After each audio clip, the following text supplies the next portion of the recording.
legitimately like. So you guys never like had any like connection before that, or no? I've never met him. Don't know him. That's crazy. He was in the comments, said some dumb shit. I got at him because he's a fucking rat. He's a rat goof. Rat goof. I'm gonna not comment, but like this is the opinions. Oh of my Paris gosh, Richards. We love hip hop. Like I heard in my head how I'm gonna do this interview. Like I've been like I haven't done an interview since before I came out to Ben. Like I already have like this whole. I'm a new person. I'm not the same Paris you met. Like rapper. I'm a real rapper. You feel me? Like I'm a real rapper. Like not even. I'm the biggest rapper in Canada. Like you know what? I'm glad at biggest. that. I'm glad that the record button is on now because we already got you talking your shit. Yeah, like you know what I'm saying. Like I'm a real rapper. Like this isn't no like haha kiki like smile. Oh my god, thank you to be on the show. Like. But wait a minute, you didn't feel that you were a real rapper the first time we had our interview? I was, but I wasn't because it was like I was a rapper, but I ain't have no accolades. I ain't have no #1 on the iTunes charts. I ain't have no collaborations with no big fucking artists. You know what I'm saying? Like Paris Richards is doing it right now. Like I'm the biggest female artist in all of Canada. Nobody can even be in the same conversation because nobody is even on that level. Like, no offense, but it's like, how can you put somebody in the same conversation or in the same lane when what I did, nobody has done it being on house arrest? Jeez, hold on. I'm on AK, but I'm still outside. Shout out to my surety right in the back. I don't know if you can hear any of those sound effects from you hear the headphones right there from you? Oh shit, I'm supposed to put that on? Okay. No, you don't have to, but I'm just saying, like, you talking your shit, I had to make sure I sprinkle some sound effects in there, some yo. bullets. You know what? Let's run some tunes and get this shit started. Yeah.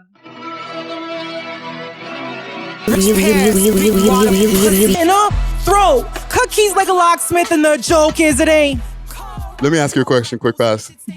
Ad-lib track. How crazy is going on when you're doing your ad-lib track? Wow. Yo, I literally just start blurting and screaming all sorts. Like I'm just like, yo, like, you know what I mean? Like that's my favorite part of making music is the ad-lib track, right? Straight up. I can feel that. I can hear it in the tune. The ad-libs is what gives it the fucking energy. Like, you know, like that's what gives it the fucking like, you know, gives you the feeling, like the vibes, you know? The sauce. The sauce. So listen, I really have the special pleasure here today of having another conversation with this young lady that we've been having conversations now. I feel like I'm your, I guess, I don't want to say Zane Lowe because I'm not looking at Zane Lowe as the top guy, but like, you know, I'm your Oprah, your male Oprah. You know what I'm saying? Like when it's time to talk, we got to link up with the boy Friday, Ricky Dread, and salute to the people in the viewing audience. Make sure to like, subscribe, all that good stuff. And salute to our sponsors, Astro Pink. If you know, you know. Check them out on their Instagram, astro_pink, or on their website, myastropink.com. But like I was saying, you know, when it's time to talk, you got to come talk to the man then. You know what I'm saying? And I'm really happy that you did this because this woman right here has been blazing up the fucking scene. And I don't even want to just say the Canadian hip hop scene. I want to say the hip hop scene, period. You know what I'm saying? And right off of a wild Rolling Loud performance, you know what I'm saying? We have Paris Richards in the motherfucking building. Where's my gunshots? Jeez. Hold on. Where's this one here? Yes, what's good? What's motherfucking good? It's You the tell queen me. of the motherfucking 6, Big Canada in the building. You guys know my name. It's Paris Richards. How you feeling, fam? Mental health check. Mental health, okay. I'm feeling good. I'm feeling great. You know what I'm saying? Nothing but positivity in my aura. You know what I'm saying? Like I came here, I was excited. I'm a little nervous. You know, it's been a while since we catched up, but I'm ready. I'm ready to talk that shit. So we started off with the Rolling Loud I was just mentioning, right? What was your preparation process for that? Because that's like a big fucking deal, and like that's probably the biggest stage you performed, no? Yeah, actually, it was my first fucking show I ever fucking did. Get the fuck out of here, for real? Yeah.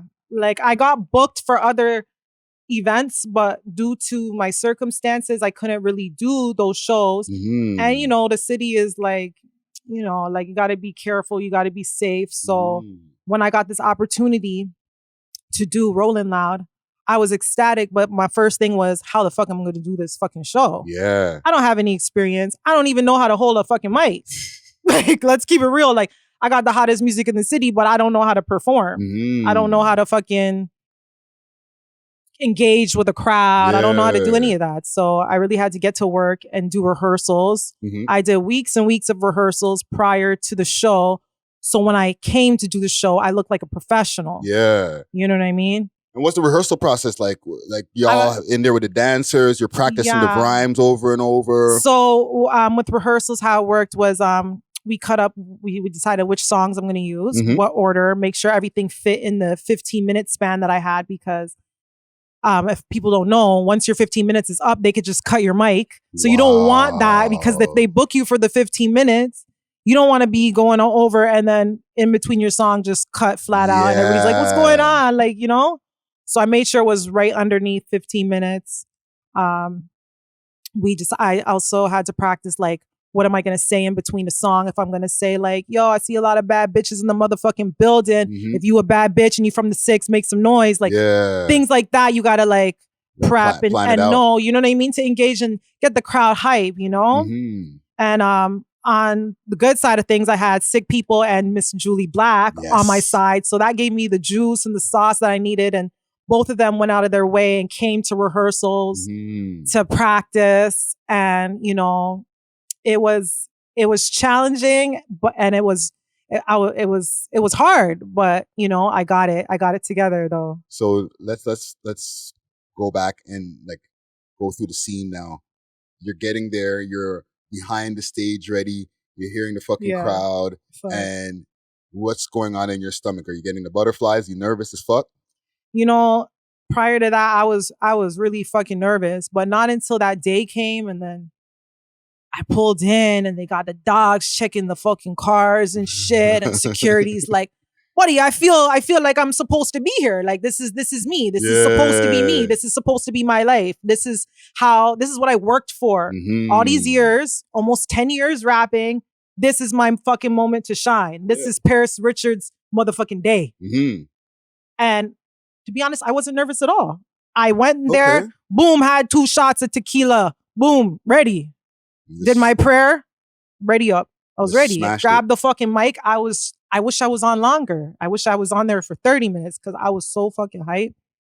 What's it like seeing that crowd though? Like, you see, like, you get a high, yo. You get a fucking high, and then you see people just, like, jamming. You're like, fuck, yo. And I see people screaming, I love you, Paris. Like, nigga got fans out here. You know what I'm saying? Like, people screaming, I love you. And, like, the love was just so, like, so genuine, so real. The crowd was just, they were rocking. Even people who didn't even know who the fuck I was, probably that day after that day, they knew who the fuck I was. You know what I'm saying? I gained fans, more listeners from that day, and it was literally the best day of my life. It was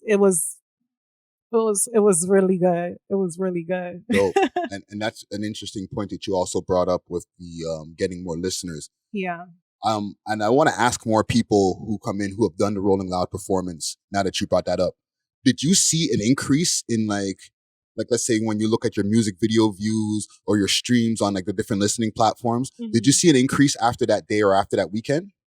I definitely seen an increase in my my viewers, engagement in my social media, in my on my Spotify. There was an increase on listeners. People were curious, who's this girl? Like, she's hot, I like her music.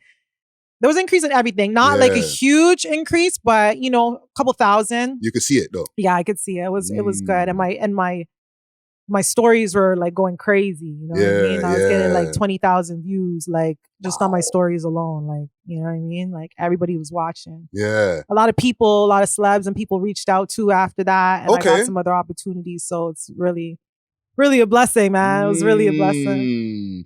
Care to give us any drop any names on her? I mean, I don't know. I'd rather keep it on the low. They might be future like projects in the works right now. You know what I mean? But I have some big names on the way though. Okay. This year. Okay. Like, and saying the word future projects isn't a double entendre. No. What I have projects right now. Like I'm gonna bust people's head with the shit that I got going on. It's a quadruple entendre. You know what I'm saying? Like I got some. I didn't even pull out the big joints out the vault yet. Yes. Like, you know what I'm saying? Like this year was just about paying homage to the ones that, you know, made a way for like rappers like me, She Me, Miss Julie Black, even though she's not a rapper, like I always looked up to her. And to be able to do records with both of my idols is like, that was like a dream come true. And to know that like they're co-signing me, another female from Toronto, you know, it means a lot to me. And to be able to work with legends like that just shows like what kind of person I am. You know what I mean? I'm willing to work with other artists. You know what I'm saying? I'm not just doing me. Like I want to work with everybody. You know what I'm saying? Like I love making music. That's just what it's about. Whether you like my music or not, like just know I'm making music regardless. You know what I'm saying? I'm putting in that work. I got records for days. This shit's just, I do this shit for fun and it's a career. You know what I mean? Yeah. So, and even like, let's, because, you know, I want to make this more of us talking about your journey since the last time we spoke, because we already broke down the whole growing up in Falstaff, you know, your life outside in the clubs and reality TV and all that stuff. But there's a lot of stuff that's happened between the last time we spoken, right? And I feel that it started with Whoa Vicky. Like when I started to really see that upward trajectory of your music, like really catching more steam. Am I right on that, or am I? Yeah, no, you're fucking right. That fucking record, well, Vicky changed the fucking game. Yeah. After that record, bitches had to step their shit up because I'm coming. This is how I'm coming, and this is what I'm spitting, and nobody is rapping on my level. Period. Like what I'm talking about is facts. I live that. I do that. That's me. Like I'm on the level of my rap is on the level of niggas. Like niggas can play my shit and listen to that shit and be like, I fuck with that shit. Yeah. You know what I mean? They don't feel feminine listening to the shit. They don't feel like they don't feel gay. Yeah. Listening to my shit. Like, you know, it's for everybody. That music is for everybody. And I'm coming hard body. Like I'm not playing with this rap shit. Like there's a lot of talent in the city. Don't get me wrong. There's a lot of talent, but this is not a fucking talent show. Like, yeah.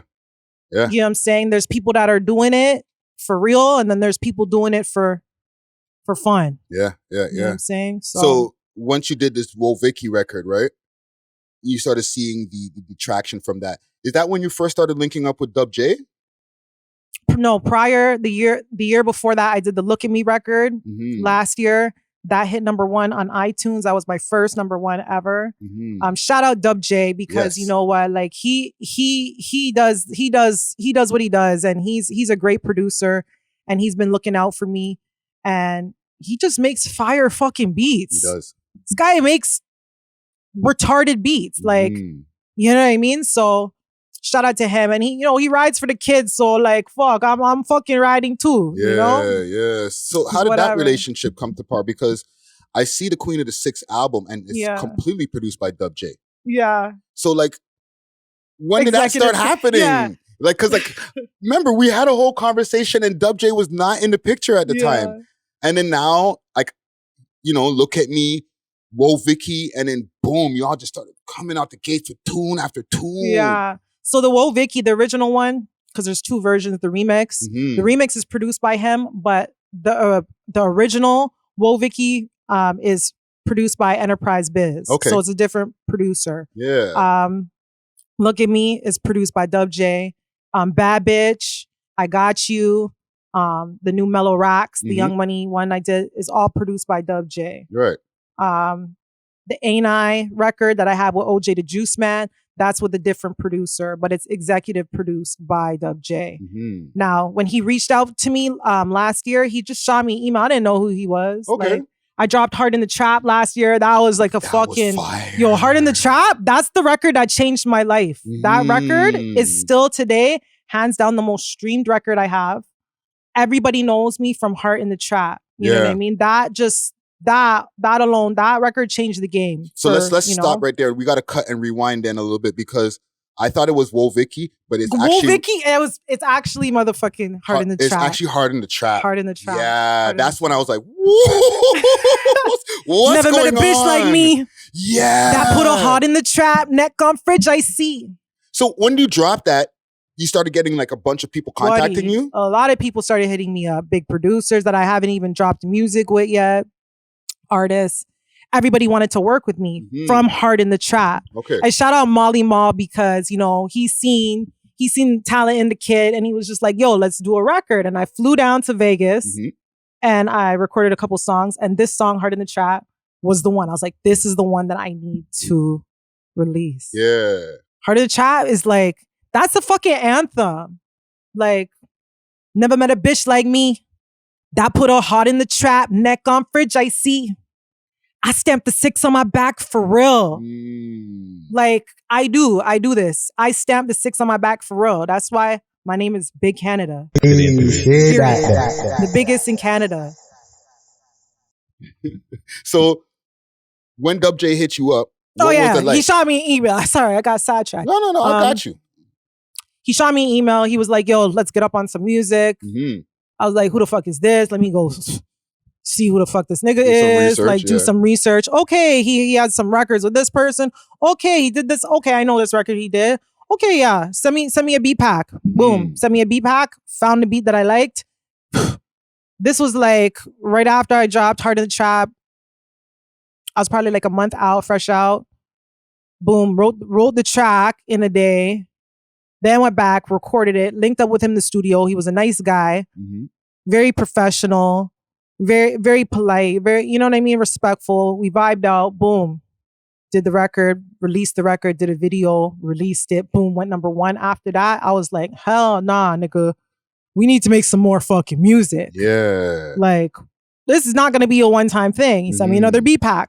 Oh, I like this beat. I said, well, I need to do a project. Like, then he was like, okay, well, like, we could work something out.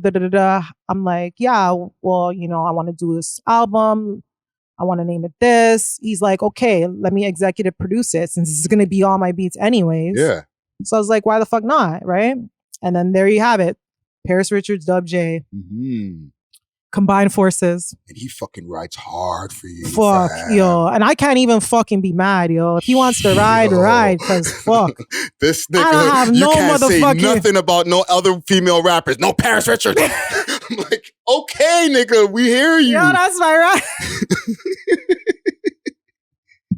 Oh my God. That motherfucker is your rider, yo. Biggest fan, bro. Biggest supporter, sure. I have big supporters, but at the end of the day, like, we're all like, if it's our record, what is he gonna fucking do? Fucking, no, that's right. You know what I'm saying? Like, I would have did the same shit. Like, yeah. Shout out Doug J, yo. He's a good dude. He's a good dude, man. So, what's changed even in your recording process, like from before, like let's say pre Heart in the Trap, to like where you are now? Like, since you and Dub J have been like locking in the studio and stuff, and like, what's changing your recording process, or has anything changed? Well, usually my recording process is that I write everything. Like, I'm on HA, so I write all my music at home. Right. I listen to my beats. I feel out which one goes on what. When I'm ready to record, I practice so I don't waste time in the studio because I'm paying for my studio time. I don't have no free handouts. Everything I do, I get it out the mud. And I'm on HA and I'm still paying for studio, paying for music videos, paying for looks, doing everything on my own. So I try to keep it at a bare minimum. I go in, I'll probably do like 3 hours, record a song fully. Then I'll go marinate on it for a few days. Then go back and touch up what I need to touch up. And then that's like the process. So every song I'll go in, record, perfect it, go back, touch it up. And that's usually the process. I don't write in the studio because I'm not paying for the time. I'd rather just do that at home. Yeah. Right? No, it makes sense. That makes sense. So that's like, the process, right? How many tracks do you think you got in the boat right now? I have lots of songs, at least like 40, 50 songs. Holy shit. You know, I record music, but they're not all fully complete, but I got a lot of records. Like I can do more projects. Ideas. Yeah, I have ideas, and I still got more music written, and I'm always writing. And I write my own music.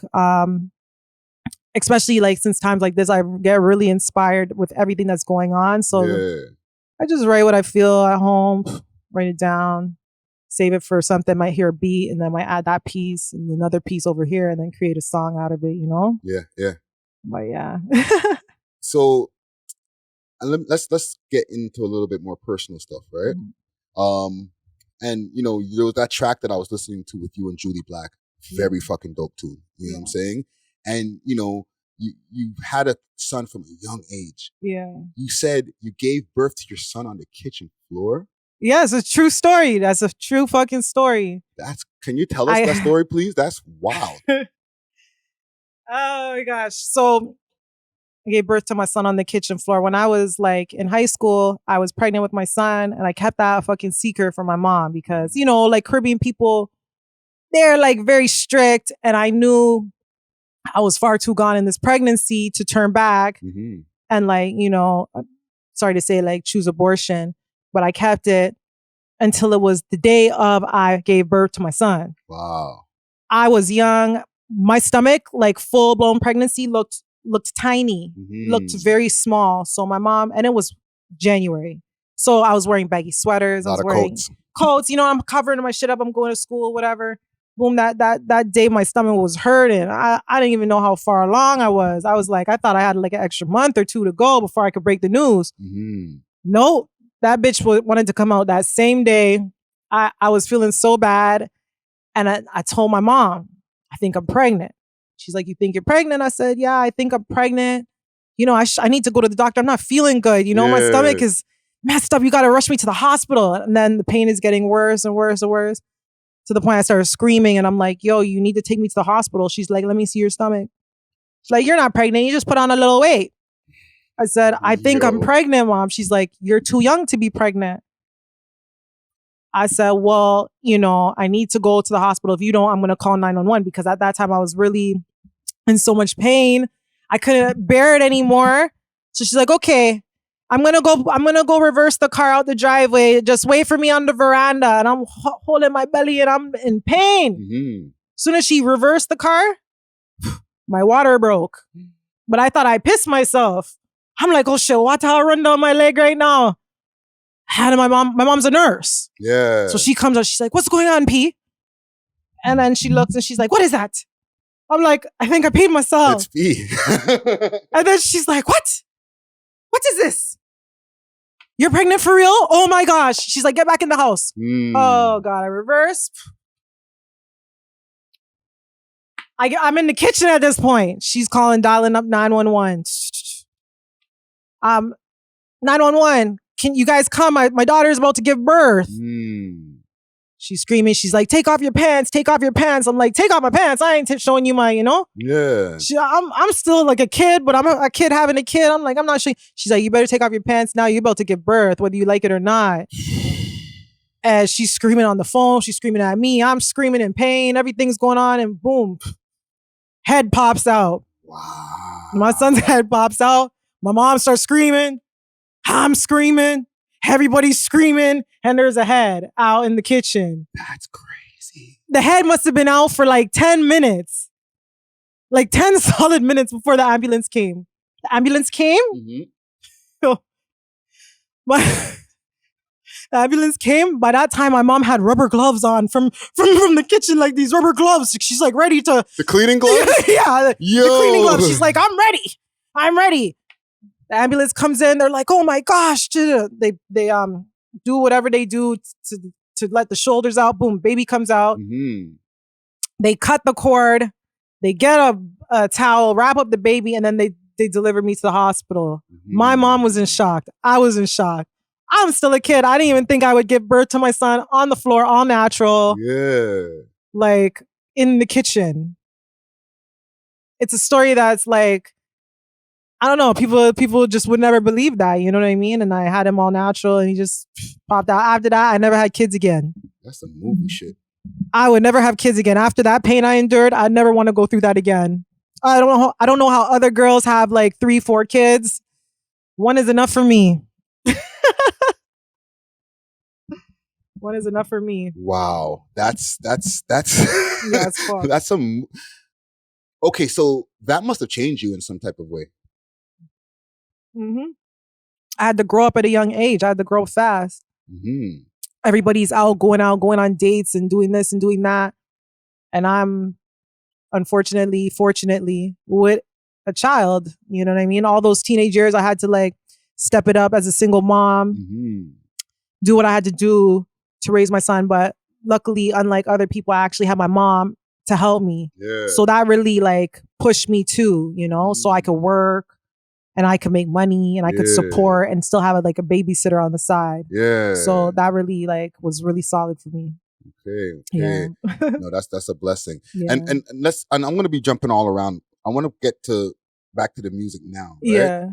Like you have a bunch of tunes on this Queen of the Six stuff, right? Yeah. And on the lead up to the album dropping, I even actually was it after it dropped?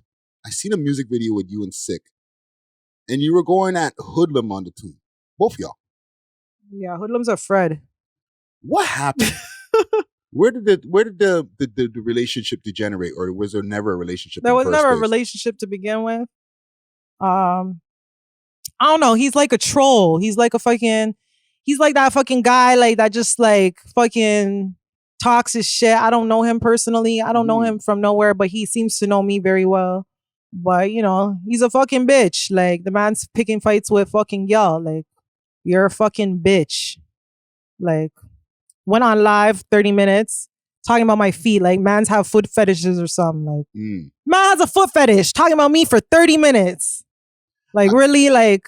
So you guys never like had any like connection before that? Or no, I've never met him. Don't know him. That's crazy. He was in the comments, said some dumb shit. I got at him because he's a fucking rat. He's a rat goof. Rat goof.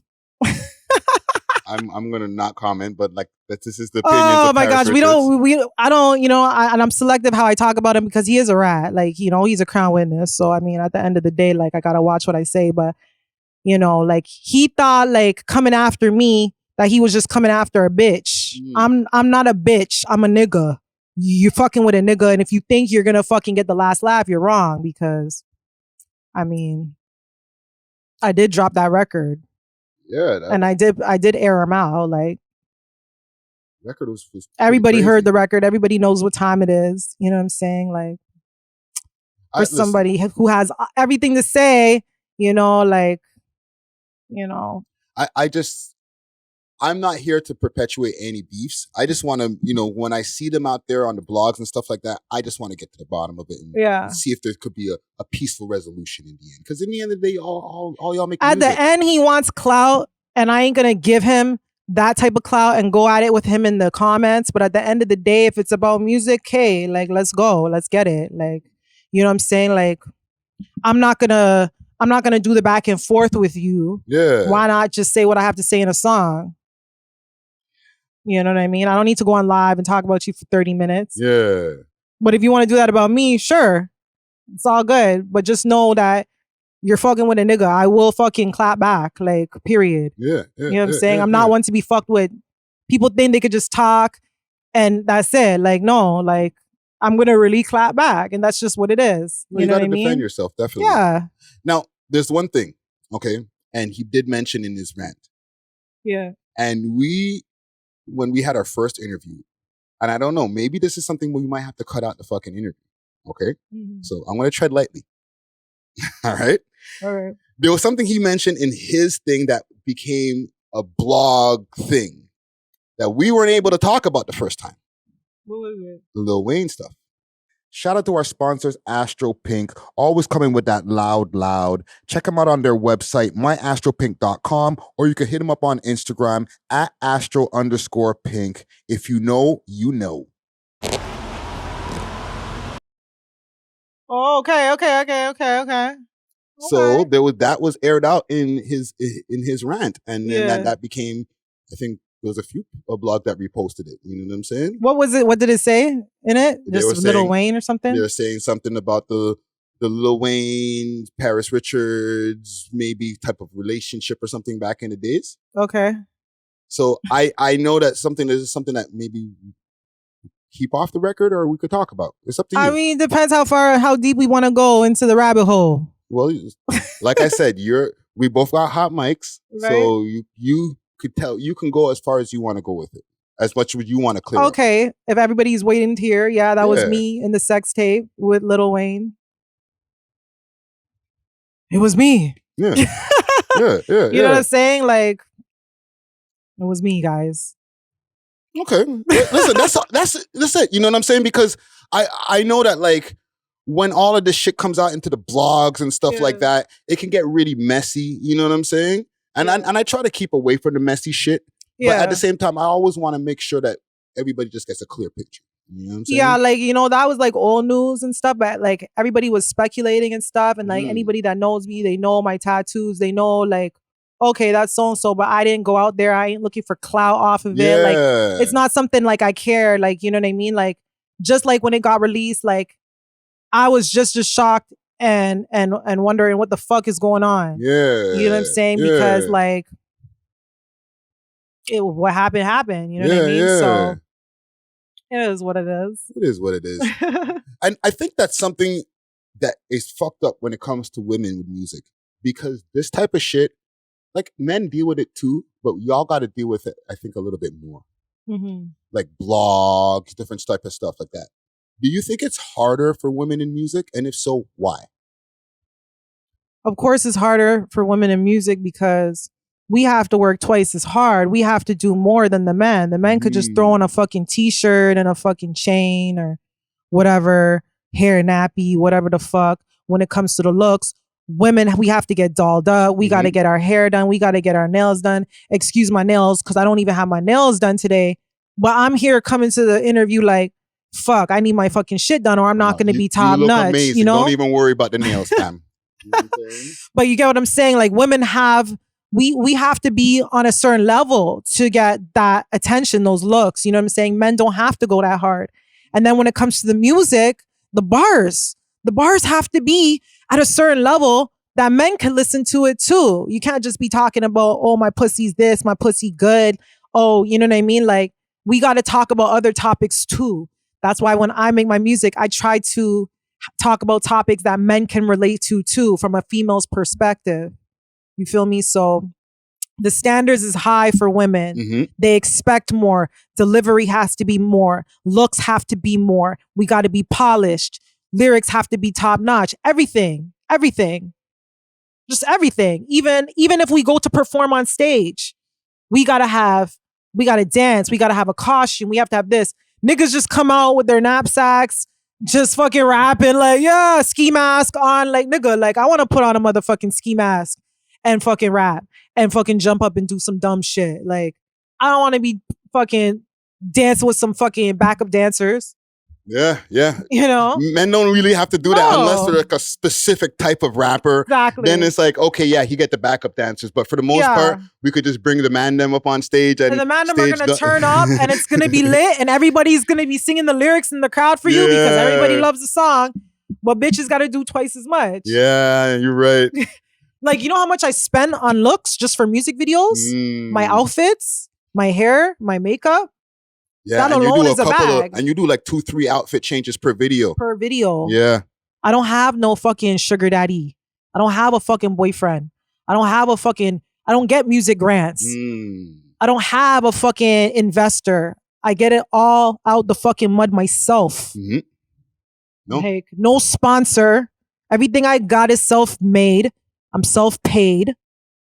No nigga could come say that they spend on me, that they paid for my shit. Nobody could say that. Talk your shit, yo. Period. Listen, yo. That's the difference between me and these bitches, though. You guys have the handouts. I don't. And I'm doing it from home on HA. And I'm still outside. Can I ask you about that? Yeah.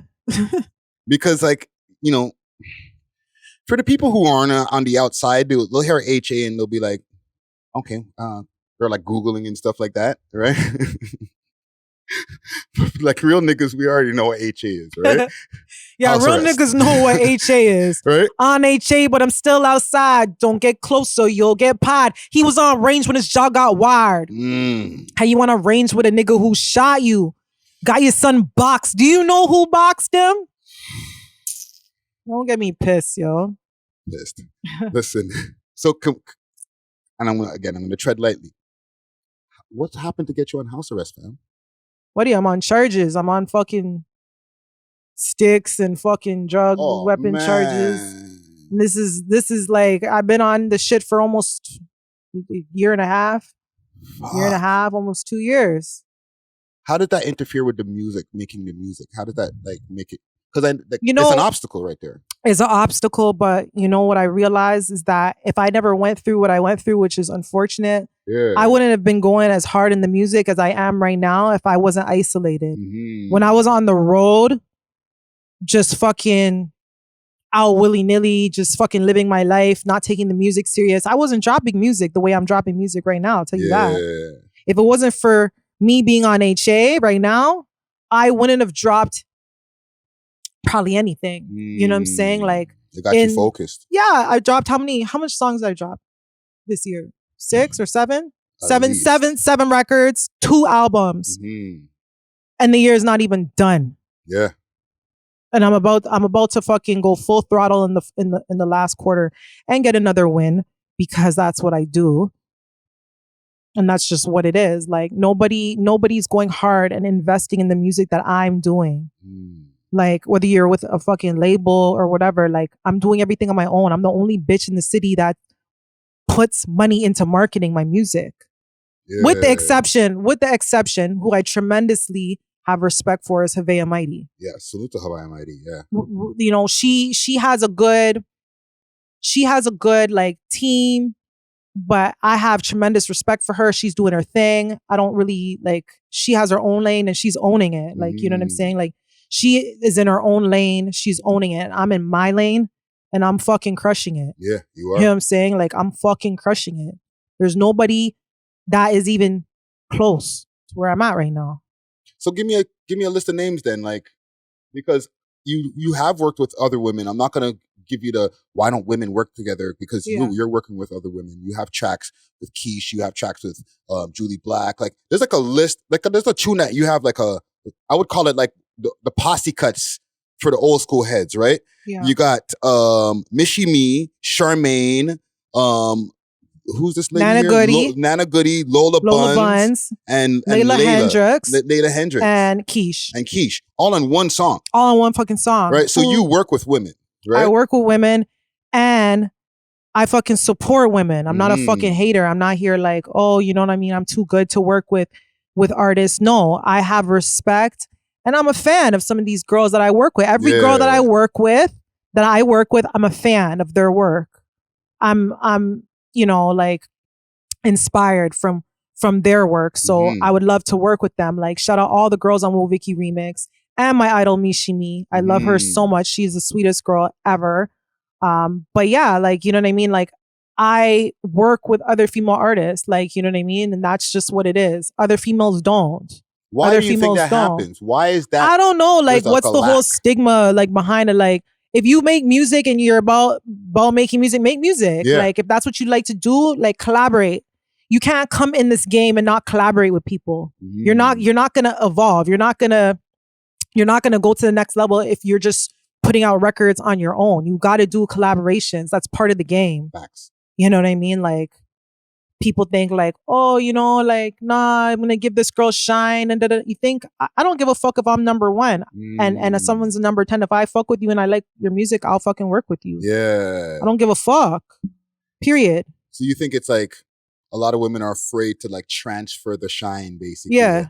Yeah, like the shine they're holding on to, which is not much because these things are not even grinding like that. So you're holding on to fucking what? Like the fuck you holding on to? You have nothing grinding. Yeah. Elevate with other people. If you can't make it on your own, why don't you team up and work with another girl and 2 of you or 3 of you or 4 of you can break down those doors and do it together.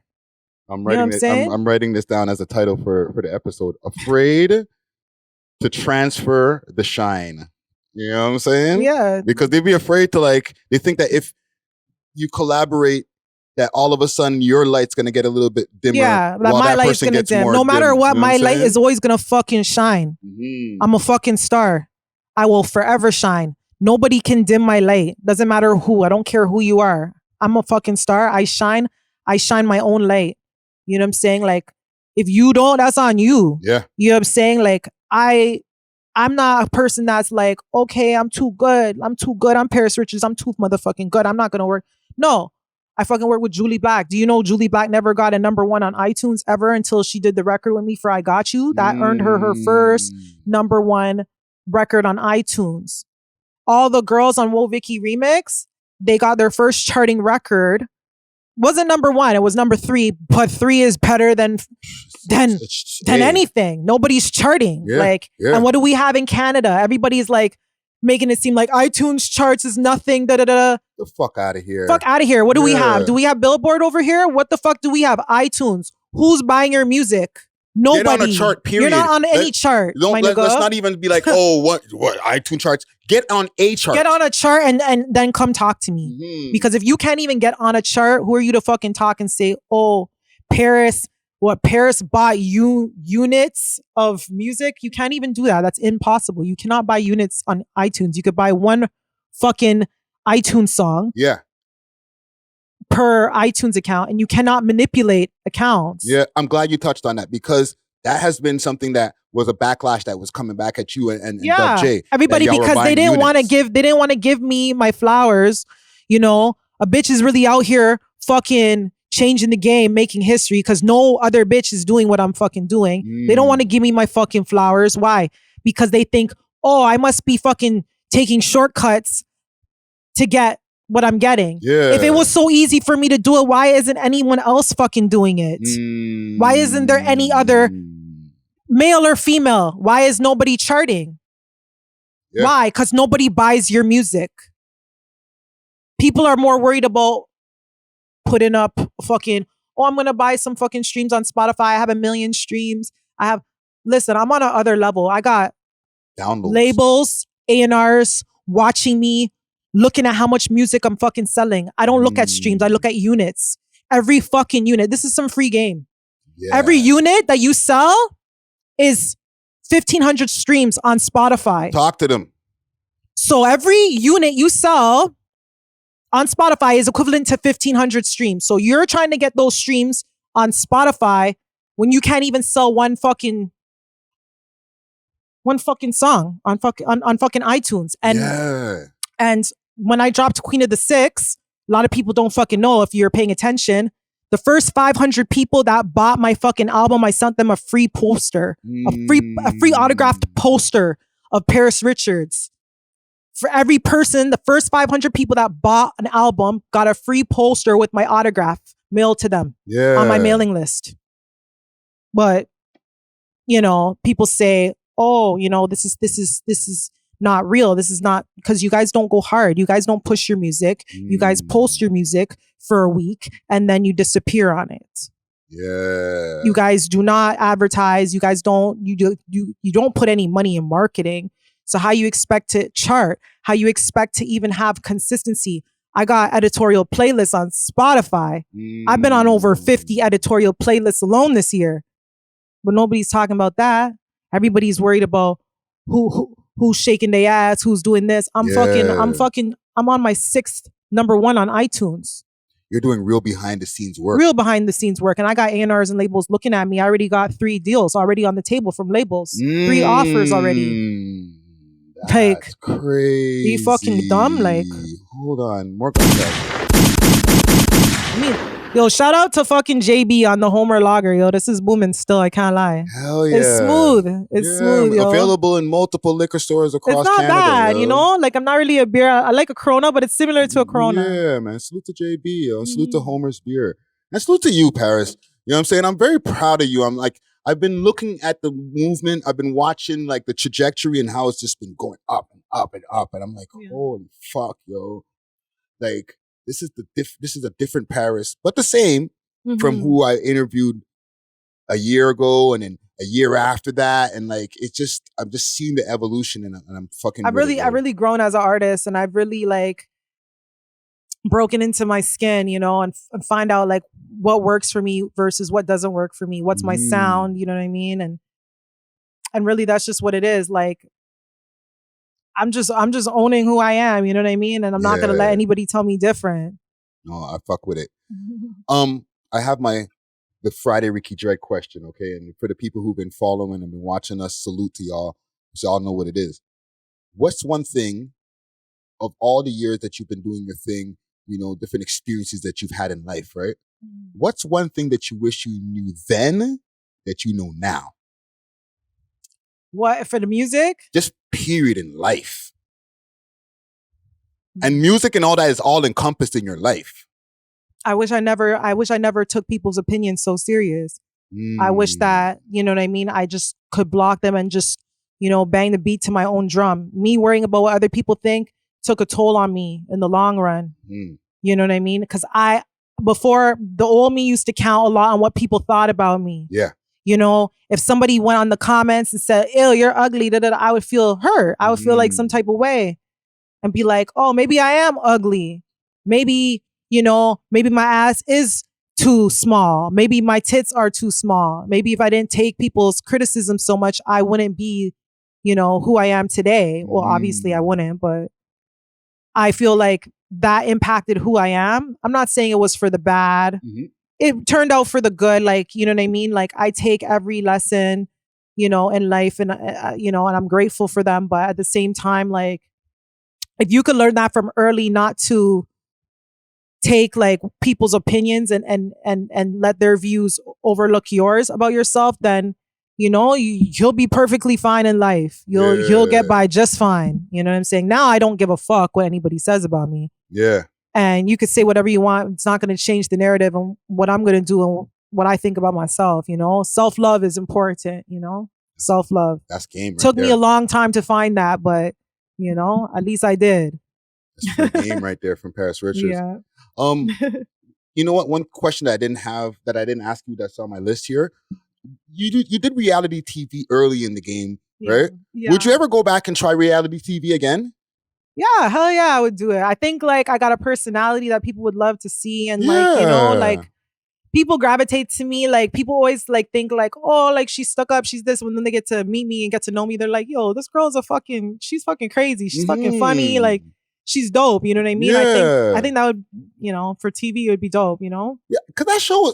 I remember when I first did I think it was the first interview I did with you that I had to go do the research and I found that show. And I was like, this show's fire. What was it called again? Only in the Six? Only in the Six. This show's fire. Like, this is like a hidden gem. You know what I'm saying? Like, yeah. Are they doing any work on bringing that back? Do you know anything about that? These guys are lacking, yo. They're not serious. They should bring that back, yo. Yeah, they should. Or something similar to that. That would have been dope for the city. Like, I actually went years ago to film Love and Hip Hop, which a lot of people don't know, but I went to New York to film Love and Hip Hop. They reached out. I was supposed to be a girlfriend for Richie Dollars. And long story short, I filmed for like 4 days. Shit got just fucking crazy. And like the chemistry was just not it. Wow. The chemistry was just not there. And they didn't air those episodes. But I did go sign the contract, film. I left off on my terms, but you never know. Like in the future, they might be like, yo, Paris, come back. Yeah. We want you back. Like, come on this, you know, and then have a different scenario because it's scripted. Too, yeah. And a little you know bit, partially. Love and Hip Hop and We Love Hip Hop, like we kind of semi-share an algorithm. Like if you're looking for Love and Hip Hop, you might find We Love Hip Hop episodes, right? So maybe Mona and them might be like, you know what? You circle back around and see what kind of part we got for Paris over there. You know what I'm saying? Yo, Pete, thank you so much for having this conversation. Yeah, absolutely, fam. I feel like I don't like to do interviews anymore. I like to have conversations. And, you know, we get to find out more about each other through the conversations. Absolutely. You know what I'm saying? Do you have anything that you want to leave the audience with? Anything that you got coming up next that you want people to know? I just got a lot of music on the way. I currently dropped that record with Mellow Racks, the Young Money record. That one is going strong. It went #1 on iTunes charts. I got some music videos, new music on the way, some new projects. I can't really, say what they are, but just know I'm dropping music consistently. And yeah, that's just basically it. Look out for me. I'm going to be everywhere soon. And I got concerts next year and stuff. So you're going to see me global. You know what I mean? Nice. Yeah. Social medias? Social media, like what? What's your social media? Oh. Paris_Richards. Yeah. Yes, ma'am. Paris_Richards on IG and on Twitter. And on TikTok, it's Queen of the Six. Okay. Yeah. And your Instagram, stop dissing. Give her a check mark. What the floor? Yeah. Let's get out of here. I got some tunes for us to get out of here, too. Another one in the vault right here. Yo, it's the one on the cash. Big salute to Paris Richards. Big salute to our sponsors, Astro Pink. If you know, you know. myastropink.com. Astro_Pink on Instagram. I'm off of this. It's your boy Friday Ricky Dread. Deuces. Look at me when I get on the pole, they throwing $100 bills.